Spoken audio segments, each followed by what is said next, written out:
আমাকে কারো প্রয়োজন নাই, তাই আমাকে কেউ ফোন করে না, কারো কাছে কোনো হেল্প পাইনি আমি।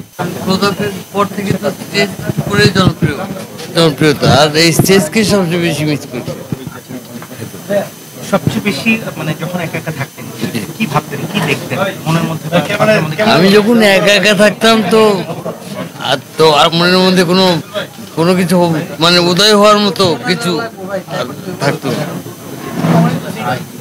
মিস করার মধ্যে নিজেকে শান্ত করার জন্য, মানে নিজের ভালো লাগার জন্য স্মৃতিটাকে বারবার স্টেজকেই মনে করতাম বেশি। জি, পুরো একটা স্টেজের স্মৃতি কি মনে পড়ে? আমার সাথে অনেক মনে পড়ে, অনেক। একটা শুনি, যেমন দেশের বাইরে একটা স্টেজে আমি গান করছি, ওই স্টেজের সব মানুষই চোখ দিয়ে পানি ফেলছে, এরকম স্মৃতি মনে আছে। রিঙ্কু ভাই, আপনার এখনকার যে শারীরিক অবস্থা, মানে আগের থেকে আমরা তো কিছুদিন আগে দেখেছিলাম একটু খারাপ ছিল, এখন কি একটু বেটার? একটু বেটার আগের থেকে। আর ডাক্তাররা ফাইনালি কি বলছে আপনাকে? ডাক্তাররা ফাইনালি বলছে যে ইমপ্রুভ হবে, সময় লাগবে। এই গানে জ্যোৎস্না বিলাস যে গানটি, এই গানে যুক্ত হবার ঘটনাটি একটু ছোট করে। এই গান তো রাজের গান প্রথম দেখি পছন্দ হয়েছিল আমার, ওকে বলছিলাম যে গানটা আমি করবো, করতে।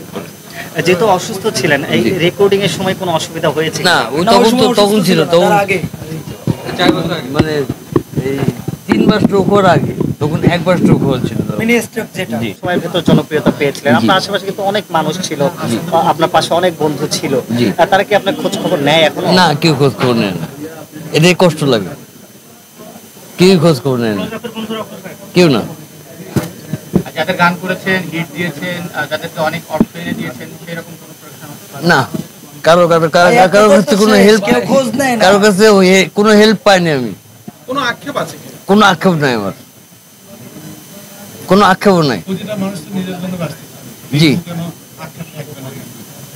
এখন আমি তো বললাম আমাকে কারো প্রয়োজন নাই, তাই আমাকে কেউ ফোন করে না।